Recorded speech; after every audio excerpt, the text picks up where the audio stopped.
Welcome back to The Broke Investor. My name is Crypto Antonio and I love silver. Thank you for joining us once again. Today's episode, we're talking about the future of money, part 3.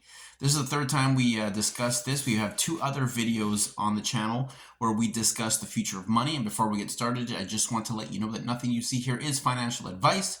Do your own research on any project, investment, blockchain, trade, etc. Nothing you see here is financial advice. I am not a financial advisor. Anything you see here is entertainment purposes only. So the future of money, what does it mean? Every day, the landscape of the financial world is changing so fast and at a pace that we possibly cannot understand. In the first 2 episodes, we discussed how fiat money is kind of losing ground as the main source of value, and that fiat money is pouring into other vectors of other financial instruments. We're talking crypto, precious metals are on the rise right now. A lot of central banks buying precious metals, the oldest type of money out there, blockchain-based assets, the bitcoins, the cryptocurrencies, and now we're having a hybrid system with blockchain currencies that are precious metal backed, i.e. the BRICS new unit system, which we talked about in our video a couple months back. So today we're also going to mention CBDCs, the central bank digital currencies, which is going to be the evolution of fiat money. That is coming down the line as well as also meme coins and other sorts of mostly blockchain-based assets. So I think that the future of money is mainly blockchain-based, and I think we're going to be seeing the removal of centralized authorities, and we're going to have banks and money become decentralized entities. And I know a lot of people become very uncomfortable with that, but I think that is the truth. Because as we see fiat currencies and centralized money being printed to zero, which it is, that is why inflation is being caused, because the money system is being just printed. They're just printing more dollars. We're going to see the free market sort of reclaim that and create a better solution where everyone's going to be able to participate. And that's why I do feel that we see a big push in some countries, i.e.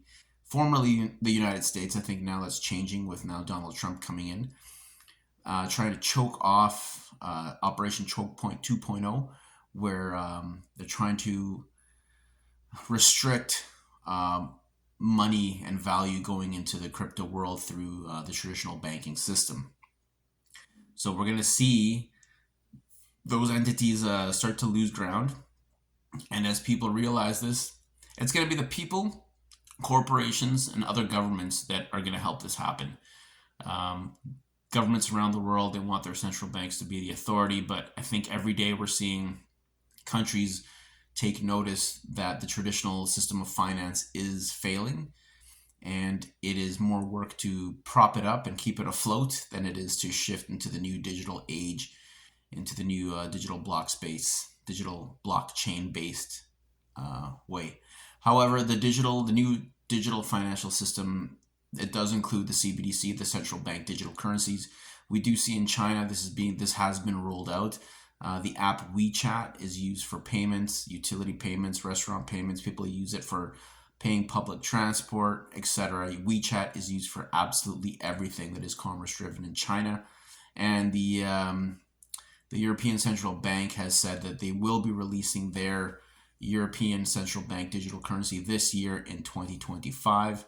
So digital currency, although I think of digital currency, I think of the blockchain-based, open-sourced, anyone can use kind of model. There is a more of a centralized approach that is coming, the central bank digital currency, and I don't think that these entities will go down without a fight. However, I think that by this time, I think the battle's already been won, and whatever they do produce is going to be very limiting. I think it's going to be, I think it's not going to be as valuable as the new free market that's going to be built on blockchain and other evolutions of it as we move forward into the future.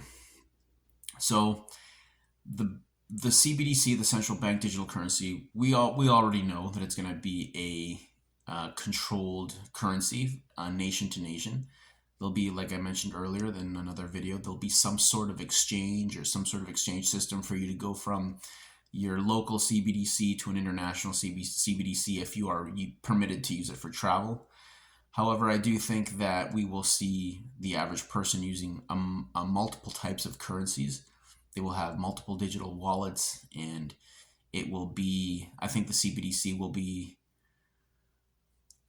it will be used, but I do think that as much as the central authorities try to use it as a method of control and surveillance, I think that eventually that will degrade its value, and then eventually it will pull back and the free market will prevail, and we'll be using whatever digital asset is freer and more valuable in our everyday lives. For example, this is just me, this is just conjecture here, this is just me going on a whim here, but let's say, central bank digital currency comes in, anybody with a bank account is automatically onboarded, and you'll have to use it for things. I don't see major corporations really possibly accepting it, but also accepting other currencies as well, because I don't see it being as valuable. So if that was something I was using, I'd probably be using it for things like fuel, for things like possibly food, for things like, I don't know, probably paying my insurance and paying my maybe even my mortgage or rent or whatever it is that you're doing. And then we will see the more universal blockchain assets used for buying your investments and buying your the things that are a little more important to people of preserving wealth. So maybe even buying precious metals with Bitcoin or something like that. I don't see the CBDC being this all ruling singularity dollar or unit of value that will trump everything. I just think it creates. I think that as the world realizes that the dollar is being printed to zero, the central bank digital currency will kind of remain worth as not as valuable, frankly. However, anything can happen in this world. We live in a crazy time right now. 2025 is turning out to be a pretty wild year so far, and we're only 6 days into it, not even into the first week. So the future of money, I think it's absolutely crazy to think what's going to happen, because like I was mentioning, the central banks are losing they're losing money, their value is dropping, and we're seeing the rise of entities such as Uphold. I don't know if you've ever looked into Uphold, but it's this new type of hybrid bank that deals in cryptocurrency, fiat currency, precious metals. I think you can even do like stocks and other types of investments with them. And it seems to be plugged into every sort of facet of this digital financial landscape. I don't know exactly how they operate, how they're able to operate so openly on all these platforms if everything is to be so restricted. But I do think that we will see a rise in these types of hybrid banks, because as the governments kind of crack down and try to unleash their CBDC, I think that there will be loopholes found in the system, and they will onboard as many global citizens as they can in whatever country they are. However, we don't know what's going to happen. We don't know. I don't know if governments will really crack down and say, no, you will only use CBDC, you will only accept CBDC or whatever blockchain asset. But wherever the liquidity is where the solutions are going to be found. I don't see, we all know governments basically screw everything up. They don't really do a lot of things right a lot of the times. So to think the government is going to be able to recreate the financial infrastructure and landscape around some centralized central bank narrative digital currency, I see it happening, but I don't see it kind of holding a lot of water. I don't see it being the be all end all. I think eventually, um, like I said, corporations, other governments, and citizens will realize that it's just not in their best interest to operate at that level, and they will seek something that is much more inclusive, that allows commerce to flow more freely across borders. We see right now with all this XRP noise going on. I don't know if you know, if you're into XRP or even looking at XRP, but XRP is kind of this. It's been in some hot water in the United States for the last for a lot of years, and they've just rolled out their RUSD, whatever their stable coin, and I think stable coins are going to be a big thing, because we're now talking cross-border payments. We're now talking transferring value across continents.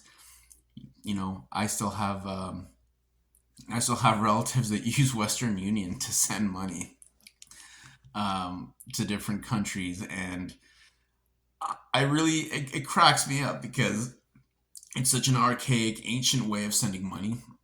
You know, you go to the whatever the store that has the Western Union service. You use your credit card, debit card, whatever, to get money out of your bank to send to this entity, who will send it to someone in another country at another merchant and get their bank involved. Like, you know how many entities are involved in this transaction? If one person wants to send money via Western Union, there's like 5 or 6 entities involved, right? Thankfully, settlements fairly quickly, but it's expensive, very expensive. And now with this stable coin situation that's coming out, I think that it takes out all those middlemen. It's basically the blockchain, the individual, and 2 wallets. Sorry, 2 wallets and the blockchain. That's literally all it is, and that's going to be more and more widely accepted. Now, my thing is, if citizens don't learn how to do this on their own, I think they may be caught in a trap where governments may try to middleman this process. And maybe that's where the CBDC infrastructure comes into play. We'll try to middleman your blockchain transactions by saying, well, you have to do it through, through our verification system or whatever. But those, will have citizens that are already Web3 natives that will be able to just transact freely. I don't know. It's very very hard to say, and very very scary to think that something like that may happen with governments. We may all just wake up one morning and all of our bank accounts are, boom, tied into this new government centralized, digital money system.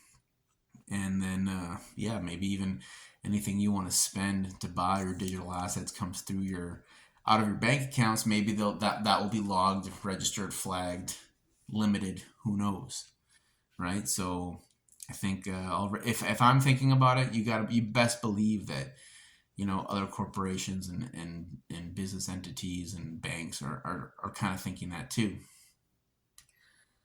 Yeah. So stable coins, I think that's going to be a big one. Legislation is coming on stable coins, and yeah, it's if you haven't looked into stable coins, it's basically a digital representation of the U.S. dollar, right? And already the U.S. dollar is not controlled by the U.S. government. You have the euro dollar, which is printed in Europe. There's tons of dollars circulating outside of the United States that have not been created in the U.S., and that is absolutely wild. And now at the blockchain level, we're seeing digital dollar assets being minted and created on blockchain that represent the same value of $1.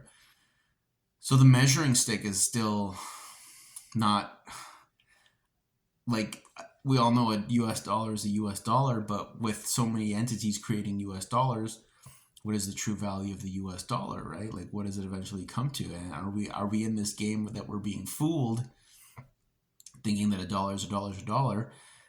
But as the US prints dollars, as the euro dollar system prints dollars, and as like stablecoin providers print digital dollars, what's the actual value of a dollar? And what's the regulation that's going to come in behind that? Well, who's going to eventually say what the dollar's actually worth, if it's if this is happening on all fronts. That's what I'm really looking forward to to know, because I don't know what determines true value in any of this. And it may sound like I'm just talking crazy, but these are just literally actual thoughts I have when I think about the future 5, 10, 15, 20 years from now. What's it all going to look like? If we're printing US dollars any way, shape, or form, and we have CBDCs, and then we have like true like digital assets like your Bitcoins and your Solanas and things like that, like what's going to have more values? Obviously we're going to have more value in the Bitcoin because Bitcoin's a limited supply, right? So does everything become Bitcoin based? Does everything become like a Bitcoin standard, like it used to be a gold standard? Or maybe we even go back to a gold standard, even a hybrid Bitcoin gold standard. What is actually going to cement the value of these stable coins coming out? Because it just seems that they're everywhere. There's stable coins on every blockchain. You've got your tethers, you've got your USDC, you've got your Ripple USD, you have your DAI, you have all these like stable coins out there, and they're backed by US treasuries, and US treasuries are just, what are they really worth when the government's printing money to, it's crazy. It's absolutely crazy, right? So the future of money is wild, and I guess that gives me a nice moment to segue into meme coins, because now we have these like, it's crazy meme, like the amount of value that's being transferred around the world via Web3 is absolutely insane. There are people becoming multimillionaires on these meme coins. And if you don't know what a meme coin is, you probably should by now.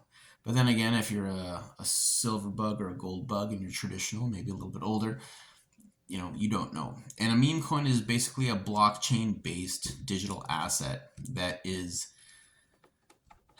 it gets value via attention. Like it's just like meme coins are just like the hottest attention grabbing things. It's I don't even know how to explain it. If you were like 65 years old or older, how would I explain a meme coin to someone? And the best way I think would be, it would be like, I don't know, like I want to say like a sports card, or like a hockey card or a baseball card or something like that. It's like you got this new baseball card. I can't even do it. But I guess I'll try to do it right now. It's like meme coins are basically the blockchain based assets, and they're reflections and representations of human culture around the world. So you all remember Hawktua Girl. She there was a Hawktua meme coin launched on Solana back in June of 2024, and that made people very rich. That was a It was a fair distribution meme coin, right? The creators didn't hold a bunch of it. It was fairly distributed. And then later, I think at the end of 2024, there was that scam where she partnered with some people. She released an official Hawk to a coin, and it was a complete rug pull. A rug pull is when there's a project or a stock or whatever, and they hype it up. They get a bunch of money going in. They raise the price of it, and then the founders or the people closely involved with the project cash out all their tokens, and then eventually it just crashes, leaving people that invested with nothing. So it's a wild, wild economy out there. But yeah, the meme coins, they're reflections of human culture. Of it's like the Doge coins, the Pepe's. These are the old ones, right? And there's a ton of them, right? There's Turbo. There's a new one. They're just these. They're like little jokes, I guess you could say, or little ideas that are like comic book characters almost, and they gain attention, and people invest in them because they are attention driven, and people want to be in on that, and that raises the value, and people people are getting rich off of this stuff. They literally represent nothing. They have no utility. They're not a store of value. It's merely the economy is shifting into attention now. We're seeing the manifestation of attention, and human culture reaching this sort of like transferability through blockchain, and it's absolutely crazy. And I'm probably gonna have to do a meme coin video. There's millions of them out there, right? But again, like if you are kind of very unfamiliar with the space, don't know what's, you can find out. But ultimately, the future of money involves transfer being circulated around the world very quickly through blockchain. It involves central bank digital currencies. It involves actual valued assets. And what I mean by valued assets, I don't mean US dollar denominated, because we already know the US dollar is manipulated. I mean something that is actually going to have a tangible, verified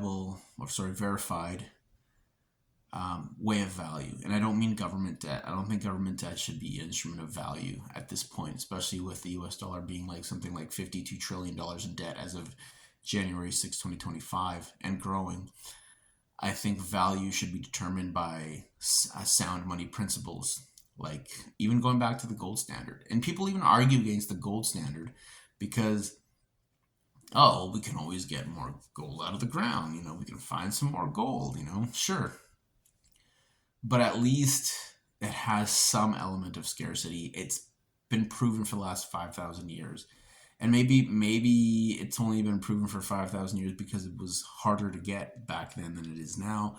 I don't know. I think we really have to redefine what is value. And I think scarcity is a big part of that. That's why Bitcoin is so damn hot, right? Where today I think Bitcoin got to like $99,000, up from $2,000 from yesterday. So Bitcoin's on an uptrend right now.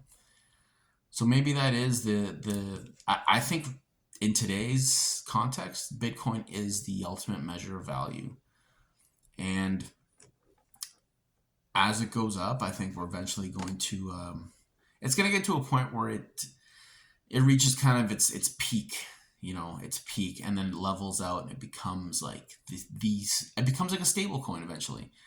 Because I think once it reaches that level of value, then, there'll be kind of an incentive to go and invest in other things, right? Right now, because it's scarce, because of the nature of it, it's the hottest thing, it's the best performing asset. I listened to this video from Andrew Tate, and he was talking, why would he invest $16 million for a hotel in Switzerland when he can just buy Bitcoin when it's the hottest performing asset in the world? And I guess the argument is that once Bitcoin levels out and it reaches kind of its maximum, and it has very little volatility, and it becomes kind of like a gold, it just moves very slowly, not as volatile as it is, then it can be used to fund human tangible assets, right?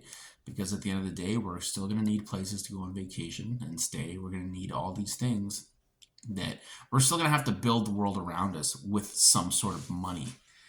If that money is going to be Bitcoin, I don't know. But what's going to generate that value, right? And now with AI getting into the mix, it just gets crazier, and like it's hard for me to wrap my head around it. What is AI going to do in all this? Like if when AI is running all the markets, doing all the trading, like what's gonna like? I just think at the saturation point, when AI is so good that we don't need traders, we don't need physical people, actual people in markets, what's the world going to look like? What's it going to be like? Maybe I'm too ignorant to see it, but will it be like, okay, well, if we're going to build, let's say we're going to build a huge commercial complex with residential rental units, like we're going to build a mini mall with condos and restaurants, like I don't know, will the AI price it all out, and then the commodities and the raw human material, the raw materials and the human manpower that goes into it, will that slightly change markets for, like what's that going to actually look like? And that's why I do these future of money videos, because just the more I look into it, the more I'm just blown away. Like it's crazy. It's absolutely crazy. So for anyone that's clutching on to like paper dollars or plastic dollars, wherever the hell your dollar looks like, wherever you're from, like that is the losing asset right now. We need them. Of course, we need dollars in our economy. We do need them because that's how we run our economy. You know, you go up to the store, you spend dollars, right? We're not at the point where you use like you have the option to pay in tokenized silver or tokenized gold for a vehicle. I think it's coming because there's gonna be a new measuring stick of value, right? Because the dollar eventually it doesn't matter how digital the dollar becomes. It might take 500 digital dollars to buy a loaf of bread, but then what's going to be the option to work with? What's going to be there's going to be something else available because the market's always capital is going to flow to value and to where it's needed, right? So, yeah, I overwhelm myself just talking about it. I really do. I really do. But that's what I'm thinking. I think the future of money is going to be this like mix, this network of like CBDCs, crypto, metals, tokenized metals, like these other value systems that are going to come online. AI is going to be involved. And, what's that going to do to the world we live in, right? Because I guess I've been saying it over and over and over, as the dollar declines, what's going to take its place? And, people with skills, what's going to happen to them? That's actually very interesting because I do think that I've heard it over and over that as the AI takes over, it takes over things like accounting and management and things like that, and all these like processes that need to be verified where you have humans involved. They say there's going to be a useless class of people, and then those people that can't reskill will eventually become dependent. Will be dependent on CBDC. I don't know, but hopefully they learn how to bring value to the market so they don't have to. But yeah, I think that's plenty of time. 27 minutes of me ranting on what I think the future of money is going to be. Like, I, man, I don't even know. Like, I try to read up on it and do as much research as I can, but this is going to be an ongoing segment. We're going to be going into the future of money part 4 because I'm telling you, like with the banks changing, they're all buying gold. They're looking at blockchain technology, right? Central banks are losing money, right? Like delinquencies are up, like bankruptcies are up, but there's still opportunity out there. There's still people getting rich, right? Like I said, the meme coin guys are multimillionaires. So we're going to navigate this together, right? We're not going to stay behind. We're going to forge ahead. So thank you again for joining me. I think that's all I got for today. My name is Crypto Antonio. I love silver. This has been The Broke Investor. This has been the Future of Money Part 3. And yeah, my mind's still spinning. I have more things to say, but I can't articulate them right now. Okay? So take care, and we'll see you very soon.